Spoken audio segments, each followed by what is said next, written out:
ലോകമെമ്പാടുമുള്ള എല്ലാ word to word television പ്രേക്ഷകർക്കും വചനപ്രഭയുടെ പുതിയ എപ്പിസോഡിലേക്ക് സ്വാഗതം. പ്രാർത്ഥനയോടുകൂടി ഇന്നത്തെ വചന ശുശ്രൂഷ ആരംഭിക്കാം. സ്നേഹനിധിയായ ഞങ്ങളുടെ വാഴ്ത്തപ്പെട്ട സ്വർഗീയ പിതാവാം ദൈവമേ, അങ്ങയുടെ തിരുസന്നിധിയിലേക്ക് അടിയങ്ങൾ അടുത്ത് വരുന്നു. ഈ രാത്രി ഞങ്ങളോട് കൃത്യമായി സംസാരിച്ച് ഞങ്ങളെ അനുഗ്രഹിക്കുകയും കരം പിടിച്ച് വഴി നടത്തുകയും ചെയ്യണമേ എന്ന് പ്രാർത്ഥിക്കുന്നു. ബലഹീനാടിയനെയും അടുത്ത് തിരുസന്നിധിയിൽ താഴ്ത്തി സമർപ്പിക്കുന്നു. പരിശുദ്ധാത്മാവെ, അവിടെ നടയനോട് കൂടെയിരിക്കണമേ എന്ന് പ്രാർത്ഥിക്കുന്നു. കർത്താവെ, അങ്ങയുടെ തിരുവചനം പ്രാഗൽഭ്യത്തോടെ സംസാരിപ്പാൻ തക്കവണ്ണം അവിടെ നടയനെ സഹായിക്കുകയും ശക്തീകരിക്കുകയും ചെയ്യണമെന്ന് യേശുവിൻ്റെ നാമത്തിൽ അപേക്ഷിക്കുന്നു. കൃപയോടെ കേൾക്കണമേ. ആമേൻ.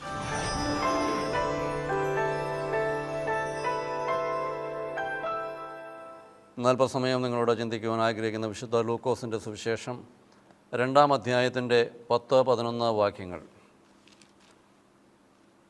The book of Luke chapter 2 verse 10 and 11. ദൂതൻ അവരോട് പറഞ്ഞത് ഭയപ്പെടേണ്ട, സർവ്വജനത്തിനും ഉണ്ടാകുവാനുള്ള ഒരു മഹാസന്തോഷം ഞാൻ നിങ്ങളോട് സുവിശേഷിക്കുന്നു. കർത്താവായ ക്രിസ്തു എന്ന രക്ഷിതാവ് ദാവീദിന്റെ പട്ടണത്തിൽ ഇന്ന് നിങ്ങൾക്കായി ജനിച്ചിരിക്കുന്നു.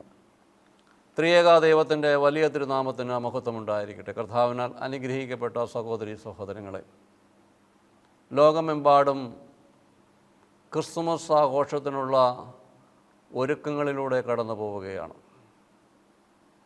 ദേവാലയങ്ങളിൽ പ്രത്യേക ശുശ്രൂഷകൾക്ക് വേണ്ടി ഒരുക്കങ്ങൾ നടക്കുന്നു.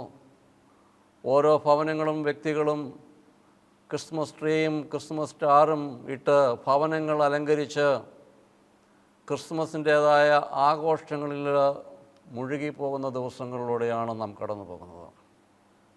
ഇന്നേക്ക് 4 ദിവസങ്ങൾ കഴിയുമ്പോൾ കർത്താവിൻ്റെ ജന്മദിനം ആഘോഷിപ്പാൻ തക്കോണം ഞാനും നിങ്ങളും ഒരുങ്ങുകയാണ്. എന്നാൽ ഈ ക്രിസ്തുമസ് ദിനത്തിൽ എന്താണ് ക്രിസ്തുമസ് എന്ന് ചിന്തിക്കുവാൻ തക്കവണ്ണം നമുക്ക് കഴിയണം. കർത്താവ് എന്തിനു വേണ്ടിയാണ് ഈ ഭൂമിയിലേക്ക് കടന്നു വന്നത്? എന്ത് പൂർത്തീകരിക്കുവാനാണ് കടന്നു വന്നത്? അതിനെക്കുറിച്ച് ഞാനും നിങ്ങളും ചിന്തിക്കുന്നുണ്ടോ എന്ന് ഈ രാത്രി പരിശോധിപ്പാൻ തക്കവണ്ണം നമുക്ക് കഴിയണം. എന്താണ് ക്രിസ്തുമസ് എന്ന് പറയുമ്പോൾ 2-3 കാര്യങ്ങൾ ഈ രാത്രി ചിന്തിക്കുവാൻ തക്കവണ്ണം ആഗ്രഹിക്കുന്നത്. വിശുദ്ധ യോഹന്നാൻ്റെ സുവിശേഷം 3-ാം അധ്യായത്തിൻ്റെ 16-ാം വാക്യത്തിനും നമുക്കവിടെ കാണുവാൻ തക്കവണ്ണം കഴിയും. തന്റെ ഏകജാതനായ പുത്രനിൽ വിശ്വസിക്കുന്ന ഏവരും നശിച്ചു പോകാതെ നിത്യജീവൻ പ്രാപിക്കേണ്ടതിന് അവനെ നൽകുവാൻ തക്കവണ്ണം ദൈവം ലോകത്തെ അത്രമാത്രം സ്നേഹിച്ചു. അപ്പോൾ ക്രിസ്തുമസ് എന്ന് പറയുമ്പോൾ ദൈവത്തിന് മനുഷ്യനോടുള്ള സ്നേഹത്തിൻ്റെ പ്രതീകമാണ്. ദൈവം മനുഷ്യനെ സ്നേഹിച്ചതു നിമിത്തം അവനെ രക്ഷിക്കുവാൻ തക്കവണ്ണം തൻ്റെ ഏകജാതനായ പുത്രനെ അവൻ ഈ ലോകത്തിലേക്ക് അയക്കുകയാണ്. ദൈവം മനുഷ്യനെ സ്നേഹിക്കുന്നു എന്ന് പറയുക മാത്രമല്ല, അത് പ്രവൃത്തിയിലൂടെ ദൈവം നമുക്ക് കാണിച്ചു തരികയാണ്. എന്തായിരുന്നു അവൻ്റെ പ്രവൃത്തി? അവൻ്റെ ഓമന പുത്രനെ ഈ ഭൂമിയിലേക്ക് അയക്കുകയാണ്. അപ്പോൾ ക്രിസ്തുമസ് എന്ന് പറയുമ്പോൾ ദൈവത്തിൻ്റെ സ്നേഹത്തെക്കുറിച്ചാണ് ഞാനും നിങ്ങളും തിരിച്ചറിയേണ്ടത്. ഈ സ്നേഹം മറ്റുള്ളവർക്ക് പകർന്നു കൊടുക്കുവാൻ തക്കവണ്ണം ഒരു ദൈവ പൈതലിന് കഴിയണം. എന്നാൽ പലപ്പോഴും ഞാനും നിങ്ങളും ക്രിസ്തുമസ് ആഘോഷിക്കുന്നത് ലോകപരമായ രീതിയിലൂടെയാണ് ക്രിസ്തുമസ് ആഘോഷിക്കുന്നത്. നല്ല ഭക്ഷണങ്ങൾ ഉണ്ടാക്കി കഴിക്കുകയും ക്രിസ്മസ് കേക്കുകൾ കൈമാറുകയും വിശുദ്ധ ദേവാലയത്തിൽ ആരാധനകളിലൊക്കെ സംബന്ധിക്കുകയും ചെയ്യുകയാണ് പലപ്പോഴും ക്രിസ്തുമസ് ആഘോഷങ്ങളുടെ ഭാഗമായി തീരുന്നത്. മറ്റു ചിലരെ സംബന്ധിച്ച് നോക്കുമ്പോൾ പുറത്തുപോയി ഒരുപക്ഷെ സിനിമ കാണുന്നതായിരിക്കാം, അല്ലെങ്കിൽ അല്പം മദ്യപിക്കുന്നതായിരിക്കാം. അങ്ങനെയൊക്കെയും ലോകപ്രകാരം ക്രിസ്തുമസ് ആഘോഷിക്കുന്നവരുണ്ട്. ക്രിസ്ത്യാനികളെന്ന് പേര് പറയുമ്പോഴും എന്താണ് ക്രിസ്തു ഈ ജന്മദിനത്തിൽ ഉദ്ദേശിക്കുന്നതെന്ന് പലപ്പോഴും അതിനെക്കുറിച്ച് ചിന്തിക്കുവാനോ ആ പ്രകാരം നമ്മുടെ ജീവിതത്തെ ചിട്ടപ്പെടുത്തിക്കൊണ്ട് ആ ക്രിസ്തുവിൻ്റെ പ്രതീകങ്ങളായി ഭൂമിയിൽ ജീവിക്കുവാൻ തക്കവണ്ണം പലപ്പോഴും എനിക്കും നിങ്ങൾക്കും കഴിയാതെ വരുന്നുണ്ട്. യേശുവിൻ്റെ സ്നേഹത്തെയാണ് ക്രിസ്തുമസിലൂടെ നമുക്ക് വിളംബരം ചെയ്യുവാൻ കഴിയുന്നത്. ദൈവം അത്രത്തോളം നമ്മളെ സ്നേഹിച്ചിരിക്കുന്നത് കൊണ്ടാണ് തൻ്റെ ഓമന പുത്രനെ അവൻ ഈ ഭൂമിയിലേക്ക് അയക്കുന്നത്. അതിന് ദൈവത്തിന് വ്യക്തമായ പദ്ധതികളുണ്ട്. പദ്ധതി എന്ന് പറയുമ്പോൾ കർത്താവ് ഈ ഭൂമിയിൽ ജനിക്കുന്നതിന് മുമ്പ് 600 വർഷങ്ങൾക്ക് മുമ്പ് പ്രവാചകന്മാരിലൂടെ അരുളി ചെയ്ത പ്രവചനത്തിൻ്റേതായ പൂർത്തീകരണമാണ് ക്രിസ്തുമസ് എന്ന് പറയുന്നത്. യെശയ്യാ പ്രവാചകൻ്റെ പുസ്തകം 7-ാം അധ്യായത്തിൻ്റെ 14-ാം വാക്യത്തിൽ നമുക്കവിടെ കാണുവാൻ തക്കവണ്ണം കഴിയും. അതുകൊണ്ട് യഹോവ തന്നെ നിങ്ങൾക്കൊരു അടയാളം തരും. യഹോവ നിങ്ങൾക്കൊരു അടയാളം തരും. കന്യക ഗർഭം ധരിച്ച് ഒരു മകനെ പ്രസവിക്കും. അവന് ഇമ്മാനുവേൽ എന്ന് പേര് വിളിക്കണം. കർത്താവ് ജനിക്കുന്നതിന് 600 വർഷങ്ങൾക്ക് മുമ്പ് ദൈവത്തിൻ്റെ പരിശുദ്ധാത്മാവിനാൽ പ്രവാചകൻ അവിടെ അരുളി ചെയ്യുകയാണ്, കന്യക ഗർഭം ധരിച്ച് ഒരു മകനെ പ്രസവിക്കും. ആ പ്രവചനത്തിൻ്റെ പൂർത്തീകരണമാണ് യേശു ക്രിസ്തുവിൻ്റെ ജനനമെന്ന് പറയുന്നത്. വിശുദ്ധ മത്തായിയുടെ സുവിശേഷം 1-ാം അധ്യായത്തിൻ്റെ 23-ാം വാക്യത്തിൽ അതിൻ്റെ പൂർത്തീകരണം നമുക്ക് കാണുവാൻ കഴിയും. കന്യക ഗർഭം ധരിച്ച് ഒരു മകനെ പ്രസവിക്കും. ആ കന്യക ഗർഭം ധരിച്ചൊരു മകനെ പ്രസവിക്കും. അവന് ദൈവം നമ്മോടുകൂടെ എന്ന് അർത്ഥമുള്ള ഇമ്മാനുവേൽ എന്ന പേര് വിളിക്കും. അപ്പോൾ വർഷങ്ങൾക്ക് മുമ്പ് പ്രവാചകന്മാരാൽ അരുളി ചെയ്തിട്ടുള്ള പ്രവചനം പൂർത്തീകരിക്കപ്പെടുകയാണ് പുതിയ നിയമത്തിൽ. അപ്പോൾ കർത്താവിൻ്റെ ജനനമെന്ന് പറയുന്നത് ദൈവത്തിന് നമ്മോടുള്ള സ്നേഹത്തിൻ്റേതായ പ്രതീകമാണ്. ഇന്ന് വായിച്ചു കേട്ട കുറുവാക്യത്തിൽ പറയുന്നുണ്ട്, അതിൻ്റെ 10-ാം വാക്യത്തിൽ കാണുന്നുണ്ട്. ലൂക്കോസിൻ്റെ 2-ാം അധ്യായത്തിൻ്റെ 10-ാം വാക്യത്തിൽ ദൂതൻ അവരോട് പറഞ്ഞത് ഭയപ്പെടേണ്ട, സർവ്വജനത്തിനും ഉണ്ടാകുവാനുള്ള ഒരു മഹാസന്തോഷം ഞാൻ നിങ്ങളോട് സുവിശേഷിക്കുന്നു. അപ്പോൾ കർത്താവിൻ്റെ ജനനമെന്ന് പറയുന്നത് ക്രിസ്ത്യാനികൾക്ക് വേണ്ടി മാത്രമുള്ളതല്ല. ദൈവത്തിൻ്റെ തിരുവചനം വ്യക്തമായും പറയുന്നു, സർവ്വജനത്തിനും ഉണ്ടാകുവാനുള്ള മഹാസന്തോഷമാണ്.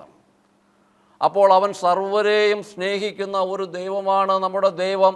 ഒരു പ്രത്യേക ആളുകൾക്ക് വേണ്ടി, പ്രത്യേക വിഭാഗത്തിന് വേണ്ടി അല്ല കർത്താവ് ഈ ഭൂമിയിലേക്ക് കടന്നു വന്നത്. അവൻ ലോകത്തെ സ്നേഹിക്കുന്നു എന്ന് പറയുമ്പോൾ സ്നേഹത്തിൻ്റെ പ്രതീകമായി സർവ്വജനത്തെയും രക്ഷിക്കുവാൻ തക്കവണ്ണം സർവ്വജനത്തിനും ഉണ്ടാകുവാനുള്ള ഒരു മഹാസന്തോഷമാണ് കർത്താവിൻ്റെ ജന്മദിനമെന്ന് പറയുന്നത്.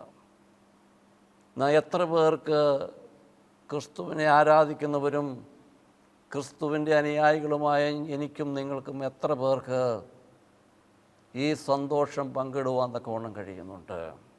സന്തോഷം പങ്കിടുക എന്ന് പറയുമ്പോൾ ദൈവം നമ്മളെ സ്നേഹിച്ചതുപോലെ ആ സ്നേഹം മറ്റുള്ളവർക്ക് പകർന്നു കൊടുക്കുവാൻ തക്കവണ്ണം നമുക്ക് കഴിയണം. നമുക്ക് മറ്റുള്ളവരെ സ്നേഹിപ്പാൻ തക്കവണ്ണം കഴിയണം. കർത്താവ് നമ്മെ സ്നേഹിച്ചു, അതുകൊണ്ട് തന്നെ ഓമനപുത്രനെ ഭൂമിയിലേക്ക് അയച്ചുവെങ്കിൽ ആ ക്രിസ്തുവിൻ്റെ സ്നേഹം, ആ ദൈവത്തിൻ്റെ സ്നേഹം മറ്റുള്ളവർക്ക് പകർന്നു കൊടുക്കുവാൻ തക്കവണ്ണം ഈ ക്രിസ്തുമസ് ദിനത്തിൽ നമുക്ക് തയ്യാറാക്കുവാൻ തക്കവണ്ണം കഴിയണം. യേശുവിനെ നമുക്ക് മറ്റുള്ളവർക്ക് കാണിച്ചു കൊടുക്കുവാൻ കഴിയണം. എങ്ങനെ? യേശുവിൻ്റെ സ്നേഹം നമ്മളിലൂടെ ഒഴുകുവാൻ തക്കവണ്ണം കഴിയണം. യേശുവിൻ്റെ പ്രതിരൂപങ്ങളായി ഞാനും നിങ്ങളും തീരണമെന്ന് പറയുമ്പോൾ യേശുവിൻ്റെ സ്വഭാവം നമ്മളിലുണ്ടാകണം. യേശുവിൻ്റെ ജന്മദിനം ആഘോഷിക്കുമ്പോൾ നമ്മുടെ ഹൃദയങ്ങളിലാണ് മാറ്റമുണ്ടാകേണ്ടത്. നമ്മുടെ ഹൃദയങ്ങൾക്ക് രൂപാന്തരമുണ്ടാകണം. വാസ്തവമായും നമ്മുടെ പാപത്തെ ഉപേക്ഷിച്ചുകൊണ്ട് ക്രിസ്തു എനിക്ക് വേണ്ടിയാണ് ജനിച്ചത്, ആ ഉദയ സൂര്യൻ എൻ്റെ ജീവിതത്തിൽ ജനിക്കുവാൻ തക്കവണ്ണം ആ പ്രകാരമുള്ള പ്രവൃത്തികൾ നമ്മുടെ ജീവിതത്തിൽ ഉണ്ടാകുവാൻ തക്കവണ്ണമുള്ള ഒരു തീരുമാനമെടുക്കണം. എന്നിലൂടെ മറ്റുള്ളവർ ക്രിസ്തുവിനെ കാണണം. ഞാൻ മറ്റുള്ളവരെ സ്നേഹിക്കുന്നു. കർത്താവ് പറയുന്നുണ്ട്, നിങ്ങൾ ശത്രുക്കളെ സ്നേഹിക്കണം, നിങ്ങൾ അന്യോന്യം സ്നേഹിക്കണമെന്ന് കർത്താവ് നമ്മളെ പഠിപ്പിച്ചിരിക്കുമ്പോൾ ഈ സ്നേഹം നമുക്ക് വിളമ്പിക്കൊടുക്കുവാൻ തക്കവണ്ണം നമുക്ക് കഴിയണം. രണ്ടാമതായി ക്രിസ്തുമസിനെ കുറിച്ച് പറയുമ്പോൾ ക്രിസ്തുമസ് വാഗ്ദത്തങ്ങളുടെ പൂർത്തീകരണമാണ്. പ്രവചന പുസ്തകങ്ങൾ യെശയ്യാ പ്രവാചകൻ പുസ്തകങ്ങളിൽ പറഞ്ഞിരിക്കുന്ന ആ പ്രവചനങ്ങളുടെ പൂർത്തീകരണമാണ് ക്രിസ്തുമസ് എന്ന് പറയുമ്പോൾ നമ്മുടെ ദൈവം വാഗ്ദത്തങ്ങളിൽ വിശ്വസ്തനായ ദൈവമാണ്. ദൈവം വാക്കുമാറുന്ന ദൈവമല്ല എന്നും അവൻ വാഗ്ദത്തങ്ങളിൽ വിശ്വസ്തനാണെന്നും പൂർത്തീകരിക്കുകയാണ് കർത്താവിൻ്റെ ജന്മദിനമെന്ന് പറയുന്നത്. ജീവിതത്തിൽ തളർന്നവരായ ഈ രാത്രി നിങ്ങൾ ദൈവത്തിൻ്റെ വചനം കേൾക്കുന്നുവെങ്കിൽ നമ്മുടെ ദൈവം വാഗ്ദത്തങ്ങളിൽ വിശ്വസ്തനായ ദൈവമാണ്. അവൻ വാക്കുമാറാത്ത ദൈവമാണ്. മനുഷ്യർ വാക്ക് പറയും, വാക്ക് തിരിച്ചു പറയും, മാറ്റി പറയും. പക്ഷേ സർവശക്തനായ ദൈവം വാക്ക് മാറുന്ന ദൈവമല്ല. അതുകൊണ്ടാണ് യെശയ്യാ പ്രവാചകനിലൂടെ അരുളി ചെയ്ത അരുളപ്പാട് പുതിയ നിയമത്തിൽ അത് പ്രാവർത്തികമാകുന്നത്. മാത്രമല്ല, കർത്താവ് ജനിക്കുമെന്ന് മാത്രമല്ല, എവിടെ ജനിക്കുന്നുവെന്നും അവന് എന്തു പേരിടണമെന്നും പ്രവാചകന്മാർ അരുളി ചെയ്തിട്ടുണ്ട്. മീഖാ പ്രവാചകന്റെ പുസ്തകം 5-ാം അധ്യായത്തിന്റെ 2-ാം വാക്യത്തിൽ നമുക്ക് കാണുവാൻ കഴിയും. നീയോ ബേത്ലഹേം എഫ്രാത്തേ, നീ യഹൂദ സഹസ്രങ്ങളിൽ ചെറുതായിരുന്നാലും ഇസ്രായേലിന് അധിപനായിരിക്കേണ്ടവൻ എനിക്ക് നിന്നിൽ നിന്ന് ഉത്ഭവിച്ചു വരുമെന്ന് അവന്റെ ഉത്ഭവം പണ്ടേ ഉള്ളതും പുരാതനമായതും തന്നെ. അവിടെ മീഖാ പ്രവാചകൻ കർത്താവിൻ ജനിക്കുവാൻ പോകുന്ന സ്ഥലത്തെക്കുറിച്ച് പറയുകയാണ്. എൻ്റെ പൂർത്തീകരണം മത്തായിയുടെ സുവിശേഷം 2-ാം അധ്യായത്തിൻ്റെ 5-ാം വാക്യത്തിൽ നമുക്കവിടെ കാണുവാൻ തക്കവണ്ണം കഴിയും. അവർ അവനോട് യഹൂദയുടെ ബേത്ലഹേമിൽ തന്നെ പ്രവാചകൻ ഈ പ്രകാരം എഴുതിയിരിക്കുന്നു. അപ്പോൾ കർത്താവ് ബേത്ലഹേമിൽ ജനിക്കുമെന്ന് പ്രവാചകന്മാർ എഴുതിയിരിക്കുന്നത് പൂർത്തീകരിക്കപ്പെടുകയാണ്. അപ്പോൾ ഈ ക്രിസ്തുമസ് ദിനമെന്ന് പറയുമ്പോൾ വാഗ്ദത്തങ്ങളുടെ പൂർത്തീകരണമാണ് ഈ ക്രിസ്തുമസ് ദിനം. ദൈവത്തിൻ്റെ സ്നേഹമാണ് ക്രിസ്തുമസ്.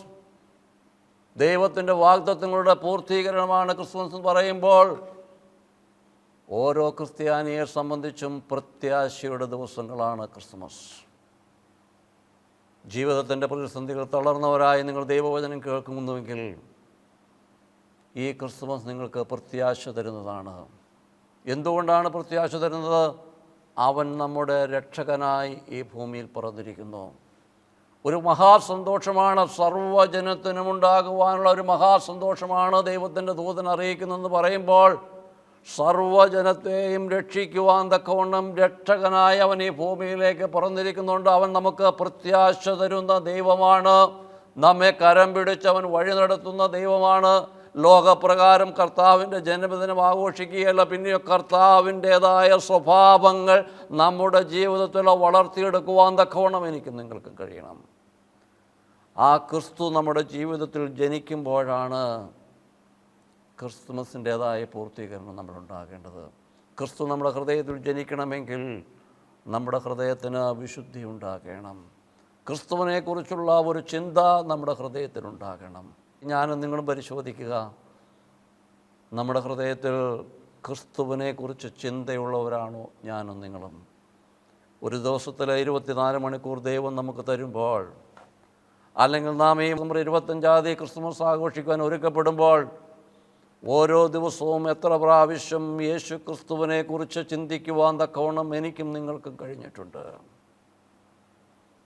ക്രിസ്തുവിൻ്റെ സ്വഭാവത്തിൽ വളരുവാൻ തക്കവണ്ണം നമുക്ക് കഴിയുന്നില്ല എങ്കിൽ ഈ ക്രിസ്മസ് കൊണ്ട് നമുക്ക് ദൈവസന്നദ്ധിയിൽ പ്രാഗൽഭ്യമുള്ളവരായി തീരുവാൻ കഴിയുകയില്ല. യേശുവിൻ്റെ സ്നേഹം മറ്റുള്ളവർക്ക് കാണിച്ചു കൊടുക്കുവാൻ തക്കവണ്ണം കഴിയണം. ഈ ക്രിസ്മസ് നാളുകളിൽ അനേകർക്ക് ഫുഡ് കിറ്റുകൾ കൊടുക്കുകയും മറ്റു കാര്യങ്ങളൊക്കെയും ചെയ്യുന്ന അനേക ശുശ്രൂഷകൾ നമ്മുടെ ചുറ്റുപാടുകളിലുണ്ട്. എന്തിനു വേണ്ടിയാണ് അതൊക്കെയും ചെയ്യുന്നത്? കർത്താവിൻ്റെ സ്നേഹം മറ്റുള്ളവർക്ക് കാണിച്ചു കൊടുക്കുകയാണ്. യേശു നമ്മളിൽ വസിക്കുന്നു എന്നുള്ളതിൻ്റെതായ പ്രതീകമാണ്. കാരണം യേശു നമ്മളെ സ്നേഹിച്ചതുപോലെ ഞാനും നിങ്ങളും നമ്മുടെ ലോകത്തെ സ്നേഹിക്കണം, നമ്മുടെ കൂട്ടു സഹോദരങ്ങളെ സ്നേഹിക്കണം, കഷ്ടതയിലൂടെ കടന്നു പോകുന്നവരെ സഹായിക്കണം. അവർക്ക് യേശുവിനെ കാണിച്ചു കൊടുക്കുവാൻ കഴിയുന്നത് ഈ പ്രകാരമുള്ള പ്രവൃത്തികളിലൂടെയാണ്. യേശുവിൻ്റെ സ്നേഹത്തെ മറ്റുള്ളവർക്ക് കാണിച്ചു കൊടുക്കുവാൻ കഴിയുന്നത്. കർത്താവിൻ്റെ ഈ ജന്മദിനത്തിൽ, ഈ ക്രിസ്മസിൽ നമുക്കൊരുവനെ സഹായിക്കുവാനോ അവനെ കരുതുവാനോ തക്കവണ്ണം എനിക്ക് നിങ്ങൾക്ക് കഴിയുന്നില്ല എങ്കിൽ ദൈവസന്നദ്ധിയിൽ നമുക്ക് വലിയ പ്രാഗൽഭ്യമൊന്നും ഉണ്ടാവുകയില്ല. ലോകപ്രകാരം ക്രിസ്മസ് ആഘോഷിക്കുവാനും അടിച്ചു പൊളിക്കുവാനൊക്കെ നമുക്ക് കഴിയും. പക്ഷെ ഞാനും നിങ്ങളും കണക്ക് പറയേണ്ട ഒരു ദിവസമുണ്ട്. ദൈവം നമ്മെ അനുഗ്രഹിച്ചിരിക്കുമ്പോൾ, ഈ ഭൂമിയിൽ അനേകർ പെട്ടുപോയപ്പോൾ എനിക്കും നിങ്ങൾക്കും ദൈവം ആയുസ്സും ആരോഗ്യവും തന്ന് ഒരു പുതിയ ക്രിസ്മസ് കാണുവാൻ തക്കവണ്ണം ദൈവത്തിൻ്റെ ചിറകിൻ്റെ കീഴിൽ എന്നെയും നിങ്ങളെയും ദൈവം പരിപാലിച്ചിരിക്കുമ്പോൾ, ആ വാഗ്ദത്തങ്ങളിൽ വിശ്വസ്തനായ, വാക്കുമാറാത്ത ആ സ്നേഹനിധിയായ ദൈവത്തെ ലോകത്തിന് കാണിച്ചു കൊടുക്കുവാൻ തക്കവണ്ണം ഈ ക്രിസ്മസ് ദിനത്തിൽ ഞാനും നിങ്ങളും ഒരു തീരുമാനമെടുക്കണം. വാസ്തവമായും നമ്മുടെ ഹൃദയത്തിനാണ് രൂപാന്തരമുണ്ടാകേണ്ടത്. ദൈവത്തിൻ്റെ സ്നേഹം നമ്മളിൽ വസിക്കുവാൻ, അവൻ്റെ പരിശുദ്ധാത്മാവ് നമ്മളിൽ വസിക്കുവാൻ തക്കവണ്ണം ഒരു ഒരുക്കം നമുക്കുണ്ടാകണം. ആ ഉദയ സൂര്യൻ ജനിക്കേണ്ടത് നമ്മുടെ ഹൃദയങ്ങളിലാണ്. അനേകരെ ക്രിസ്തുവിലേക്ക് തിരിക്കുവാൻ തക്കവണ്ണം, അനേകർക്ക് യേശുവിനെ കാണിച്ചു കൊടുക്കുവാൻ തക്കവണ്ണം എനിക്കും നിങ്ങൾക്കും ഈ ക്രിസ്തുമസ് ദിനത്തിൽ കഴിയണം. അതുപോലെ തന്നെ വിശുദ്ധ മത്തായിയുടെ സുവിശേഷം 1-ാം അധ്യായത്തിൻ്റെ 21-ാം വാക്യത്തിൽ അവിടെ നമുക്ക് യേശുവിനെക്കുറിച്ചൊക്കെ പറയുവാൻ കഴിയും. യേശുവിൻ്റെ പേരെന്ത് പേരിടണമെന്നും അവിടെ പറയുന്നുണ്ട്. അവളൊരു മകനെ പ്രസവിക്കും, അവൾ തൻ്റെ ജനത്തെ അവരുടെ പാപങ്ങളിൽ നിന്ന് രക്ഷിക്കും, അവന് പാപങ്ങളിൽ നിന്ന് രക്ഷിക്കും. അതുകൊണ്ട് അവന് യേശു എന്ന് പേരിടണമെന്ന് നീ അവന് യേശു എന്ന് പേരിടണം. വ്യക്തമായും വാഗ്ദത്തങ്ങളുടെ പൂർത്തീകരണമാണ് ഇവിടെ നമുക്ക് കാണുവാൻ തക്കവണ്ണം കഴിയുന്നത്. ദൈവത്തിൻ്റെ ജനമേ, ഞാനും നിങ്ങളും എങ്ങനെയാണ് ക്രിസ്മസ് ആഘോഷിക്കുന്നത്? ദൈവസ്നേഹത്തിൽ വളരുവാൻ തക്കവണ്ണം നമുക്ക് കഴിയുന്നുണ്ടോ? ദൈവം ഈ ലോകത്തെ സ്നേഹിച്ചതുപോലെ ലോകത്തിൻ്റെ പാപക്കുഴിയിൽ കിടന്ന നമ്മെ രക്ഷിക്കുവാൻ തക്കവണ്ണം ദൈവം തൻ്റെ ഓമന പുത്രനായ യേശുവിനെ യാഗമായി സമർപ്പിക്കുവാൻ തക്കവണ്ണം ഈ ഭൂമിയിലേക്ക് അയച്ചതുപോലെ താഴ്മയുള്ള ഹൃദയം എന്നിലും നിങ്ങളിലുമുണ്ടോ? നമുക്ക് എത്രമാത്രം താഴ്മ ധരിക്കുവാൻ കഴിഞ്ഞിട്ടുണ്ട്? കർത്താവ് താഴ്മ ധരിച്ചുകൊണ്ടാണ് ഈ ഭൂമിയിലേക്ക് കടന്നു വന്നത്. അവൻ സർവശക്തനും സർവജ്ഞാനിയും സർവവ്യാപിയുമായിരുന്നിട്ടും അവൻ പിറന്നു വീണത് ഒരു കാലിത്തൊട്ടിലാണ്. എൻ്റെയും നിങ്ങളുടെയും ജീവിതമേ പ്രകാരമുള്ളതാണ്. താഴ്മയുള്ള ഹൃദയമാണോ എനിക്കും നിങ്ങൾക്കുമുള്ളത്? ഇല്ല എങ്കിൽ ഈ ക്രിസ്തുമസ് ദിനത്തിൽ ദൈവസന്നിധിയിൽ താഴ്മ ധരിക്കുവാൻ തക്കവണ്ണം നമുക്ക് കഴിയണം. ആ ക്രിസ്തുവിനെ വഹിച്ചുകൊണ്ട് അവൻ്റെ സ്നേഹം മറ്റുള്ളവർക്ക് കൊടുക്കുവാൻ കഴിയണമെന്ന് പറയുമ്പോൾ പരിശുദ്ധാത്മാവിൻ്റേതായ സ്വഭാവത്തിൽ അനുദിനം വളർച്ച പ്രാപിപ്പാൻ തക്കവണ്ണം നമുക്ക് കഴിയണം. നമ്മെക്കൊണ്ട് ലോകത്തിന് പ്രയോജനമുണ്ടാകണം. കർത്താവ് ഭൂമിയിലേക്ക് കടന്നു വന്നതുകൊണ്ട് ഞാനും നിങ്ങളും പാപത്തിൻ്റെ കുഴിയിൽ നിന്ന് രക്ഷിക്കപ്പെട്ടിരിക്കുകയാണ്. അതുകൊണ്ടാണ് 40-ാം സങ്കീർത്തനത്തിൻ്റെ 2-ാം വാക്യത്തിൽ പറയുന്നത്, പാപത്തിൻ്റെ കുഴിയിലായിരുന്ന നമ്മെ ഓരോരുത്തരും രക്ഷിച്ച ഒരു പാറമേൽ അവൻ നിർത്തിയിരിക്കുന്നു എന്ന് പറയുമ്പോൾ അവൻ നമ്മുടെ രക്ഷകനായതുകൊണ്ടാണ്. അവൻ നമ്മുടെ രക്ഷിതാവാണ്. ആ യേശുവിൽ പ്രത്യാശ വയ്ക്കുവാൻ തക്കവണ്ണം നമുക്ക് കഴിയണം. നമുക്ക് എത്ര പേർക്ക് അതിന് കഴിയാറുണ്ട്? എത്ര പേർക്ക് അതിനെക്കുറിച്ച് ചിന്തിക്കുവാനുണ്ട്? ഈ ക്രിസ്തുമസ് ദിനത്തിൽ എനിക്ക് യേശുവിൻ്റെ സ്വഭാവം പ്രാപിക്കണം. എൻ്റെ പാപസ്വഭാവത്തെ എനിക്ക് ഉപേക്ഷിച്ചുകൊണ്ട് അവൻ എന്നെ സ്നേഹിച്ചതുപോലെ എനിക്ക് എൻ്റെ കൂട്ടു സഹോദരങ്ങളെ സ്നേഹിപ്പാൻ തക്കവണ്ണം കഴിയണം. അങ്ങനെ കഴിയണമെങ്കിൽ സ്വാർത്ഥത നമ്മളിൽ നിന്ന് ഒഴിവാക്കുവാൻ തക്കവണ്ണം കഴിയണം. നമുക്ക് നൽകിയിരിക്കുന്ന അനുഗ്രഹങ്ങളൊക്കെയും ദൈവമാണ് നൽകിയിരിക്കുന്നതെന്ന് വിശ്വസിപ്പാൻ തക്കവണ്ണം കഴിയണം. ദൈവം നൽകിയിരിക്കുന്ന അനുഗ്രഹങ്ങൾ നമുക്ക് എന്ത് ചെയ്യുവാൻ കഴിയണം? മറ്റുള്ളവരുമായിട്ട് ഷെയർ ചെയ്യുവാനുള്ള ഒരു മനസ്സ് നമ്മൾക്കുണ്ടാകണം. നാം നമ്മളെക്കുറിച്ച് മാത്രം ചിന്തിക്കുകയല്ല, മറ്റുള്ളവരെക്കുറിച്ച് ചിന്തിപ്പാൻ തക്കവണ്ണം നമുക്ക് കഴിയണം. കർത്താവ് നമ്മളെക്കുറിച്ച് ചിന്തിച്ചു. അതുകൊണ്ടാണ് അവൻ സ്വർഗം വിട്ട് ഈ ഭൂമിയിലേക്ക് ഇറങ്ങി വന്നത്. നമ്മുടെ പാപത്തെ അവൻ ചുമന്നുകൊണ്ട് കാൽവറിയിൽ നമുക്കവൻ യാഗമായി തീരുകയാണ്. മാനവജാതിയുടെ സർവ്വപാപത്തെയും കാൽവറിയിൽ അവൻ ചുമന്നുകൊണ്ട് നമുക്ക് യാഗമായി തീർന്നു. ദൈവത്തിൻ്റെ ജനമേ, ആ സ്നേഹത്തെക്കുറിച്ച് പലപ്പോഴും ഞാനും നിങ്ങളും തിരിച്ചറിയുന്നില്ല. ഞാനും നിങ്ങളും നാമമാത്ര ക്രിസ്ത്യാനികളായി ലോകത്തിൻ്റേതായ മോഹങ്ങളിലൂടെയും ലോകത്തിൻ്റെ ചിന്തകളിലൂടെയും ഭൗതികമായ സമ്പത്ത് വർദ്ധിപ്പിക്കുവാൻ തക്കവണ്ണമാണ് പലപ്പോഴും ഞാനും നിങ്ങളും പരിശ്രമിക്കുന്നത്. എന്നാൽ ഈ കർത്താവിൻ്റെ ഈ ജന്മദിനത്തിൽ യേശുവിനെ ലോകത്തിന് കാണിച്ചു കൊടുക്കുവാനുള്ള ഒരു തീരുമാനമെടുക്കണം. ആ ഉദയ സൂര്യൻ എൻ്റെ ജീവിതത്തിൽ ജനിക്കണം. നക്ഷത്രങ്ങൾ തൂക്കുന്നത് കൊണ്ടോ ക്രിസ്മസ് കേക്ക് കൊടുക്കുന്നത് കൊണ്ടോ പുൽക്കൂട വീട്ടിൽ വെക്കുന്നത് കൊണ്ടോ ഒന്നും ലോകപ്രകാരം നമുക്ക് പലതും ചെയ്യുവാൻ കഴിയും. പക്ഷേ അത്യുന്നതനായ ദൈവത്തിൻ്റെ തിരുസന്നിധിയിൽ പ്രാഗൽഭ്യം നേടണമെങ്കിൽ ആ ദൈവത്തിൻ്റെ സ്വഭാവത്തിലും സ്നേഹത്തിലും നമുക്ക് വളരുവാൻ തക്കവണ്ണം കഴിയണം. ആ പ്രകാരം വളർച്ച പ്രാപിക്കുമ്പോൾ ഈ ക്രിസ്മസ് നമുക്ക് അനുഗ്രഹമായി തീരും.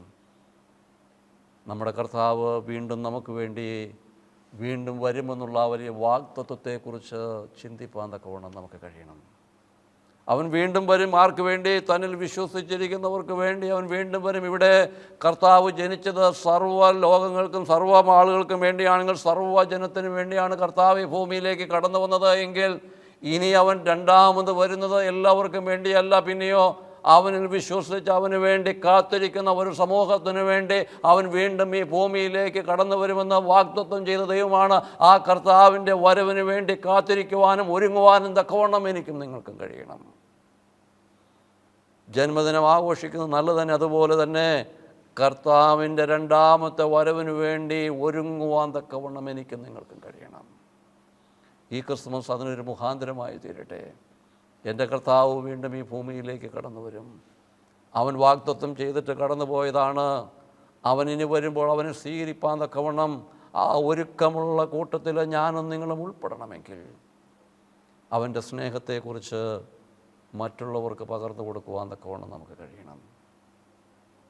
ഞാൻ എൻ്റെ വാക്കുകൾ ചുരുക്കുകയാണ്. ദൈവത്തിൻ്റെ ജനമേ, ഈ രാത്രി നാം ക്രിസ്തുമസ് ദിനത്തിലേക്ക് അടുത്തു വരുമ്പോൾ ദൈവിക കൃപകളിൽ വളർച്ച പ്രാപിപ്പാൻ തക്കവണ്ണം നമുക്ക് കഴിയണം. കർത്താവിനെ ലോകത്തിന് കാണിച്ചു കൊടുക്കുവാൻ തക്കവണ്ണം എനിക്ക് നിങ്ങൾക്കും കഴിയണം. 4 കാര്യങ്ങളാണ് ഈ രാത്രി ഓർമ്മപ്പെടുത്തിയത്. 1, കർത്താവിൻ്റെ സ്നേഹത്തെക്കുറിച്ച് ചിന്തയുള്ളവരായി തീരണം ഞാനും നിങ്ങളും. അവൻ്റെ സ്നേഹത്തിനൊരു പ്രകടനമുണ്ടായിരുന്നു. എന്തായിരുന്നു അവൻ്റെ പ്രകടനം? തൻ്റെ ഓമന പുത്രനെ ഭൂമിയിലേക്ക് അയച്ചു. ഞാനും നിങ്ങളും മറ്റുള്ളവരെ സ്നേഹിക്കുന്നതെന്ന് പറയുമ്പോൾ നമ്മുടെ സ്നേഹത്തിൻ്റേതായ പ്രകടനങ്ങൾ ഉണ്ടാകണം.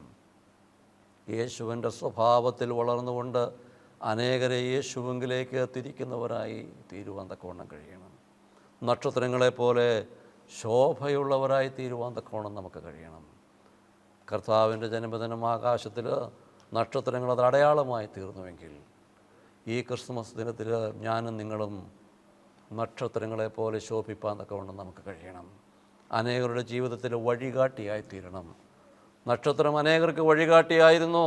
കർത്താവിൻ്റെ ജന്മസ്ഥലത്തേക്ക് കർത്താവിനെ കാണുവാൻ തക്കവണ്ണം അനേകർക്ക് നക്ഷത്രം വഴികാട്ടിയായി തീർന്നതുപോലെ ഈ ലോകത്തിൽ മറ്റുള്ളവർക്ക് ക്രിസ്തുവിനെ കാണുവാനുള്ള വഴികാട്ടിയായി തീരുവാൻ തക്കവണ്ണം നക്ഷത്രങ്ങളെപ്പോലെ ഈ ഭൂമിയെ ശോഭിക്കുവാൻ തക്കവണ്ണം എനിക്കും നിങ്ങൾക്കും കഴിയണം. അങ്ങനെ കഴിയണമെങ്കിൽ അവൻ്റെ സ്നേഹത്തിൽ വളരണം. അവൻ്റെ സ്നേഹത്തെ മറ്റുള്ളവർക്ക് പകർന്നു കൊടുക്കുവാൻ കഴിയണം. പാപത്തിൻ്റേതായ വഴിയിലൂടെ കടന്നു പോകുന്നവരെ, അന്ധകാരത്തിൻ്റെ വഴിയിലൂടെ കടന്നു പോകുന്നവരെ ദൈവത്തിങ്കലേക്ക് തിരിക്കുന്നവരായി തീരുവാൻ തക്കവണ്ണം ഈ ക്രിസ്തുമസ് ദിനം പ്രയോജനപ്പെടട്ടെ. ആ പ്രകാരം ദൈവത്തിങ്കലേക്ക് തിരിയുവാനും അനേകരെ ദൈവത്തിങ്കലേക്ക് തിരിക്കുവാനും അനേകർക്ക് യേശുവിനെ കാണിച്ചു കൊടുക്കുവാനും അനേകരുടെ ജീവിതങ്ങളിൽ ക്രിസ്തുയേശുവിനെ വിളംബരം ചെയ്യുവാനും തക്കവണ്ണം ദൈവത്തിൻ്റെ പരിശുദ്ധാത്മാവ് നമ്മെ ഓരോരുത്തരെയും സഹായിക്കട്ടെ എന്ന് പ്രാർത്ഥിക്കുന്നു. ഈ ദിവസത്തിൽ വചനപ്രഭയുടെ എല്ലാ വേൾഡ് പ്രേക്ഷകർക്കും ക്രിസ്തുമസിൻ്റേതായ എല്ലാ ആശംസകളും നേർന്നുകൊണ്ട് ഞാൻ എൻ്റെ വാക്കുകൾ ചുരുക്കുന്നു. നമുക്കൊരു നിമിഷം പ്രാർത്ഥിക്കാം. സ്നേഹതയായ ഞങ്ങളുടെ വാഴ്ത്തപ്പെട്ട സ്വർഗീയ പിതാവാം ദൈവമേ, അവിടുന്ന് കർത്താവെ, അവിടുത്തെ തിരുവചനത്തിലൂടെ ഞങ്ങളെ ഓർമ്മപ്പെടുത്തിയ എല്ലാ കരുണകൾക്കായിട്ടും നന്ദിയോടെ ഞങ്ങൾ സ്തുതിക്കുന്നു കർത്താവെ. അടിയങ്ങൾ ദൈവമേ അങ്ങയുടെ ജന്മദിനത്തിലേക്ക് അടുത്തു വരികയാണ് കർത്താവെ. ലോകപ്രകാരം ദൈവമേ കർത്താവെ അവിടുത്തെ ജന്മദിനം ആഘോഷിക്കുവാനല്ല കർത്താവെ, അങ്ങ് ഞങ്ങളെ സ്നേഹിച്ചതുപോലെ ദൈവമേ ഞങ്ങൾക്ക് മറ്റുള്ളവരെ സ്നേഹിപ്പാൻ തക്കവണ്ണം ഞങ്ങളെ സഹായിക്കണമേ എന്ന് പ്രാർത്ഥിക്കുന്നു കർത്താവെ.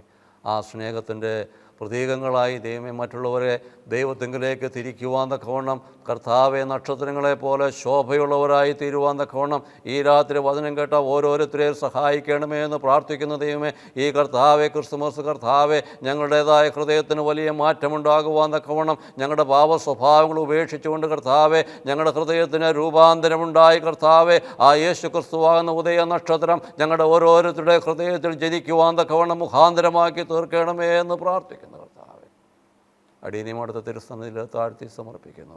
പരിശുദ്ധാത്മാവെ അവിടെ നടയിനോട് കൂടെ ഇരുന്ന് വഴി നടത്തി നയിക്കുകയും ചെയ്യണമെന്ന് യേശുവിൻ്റെ നാമത്തിൽ അപേക്ഷിക്കുന്നു.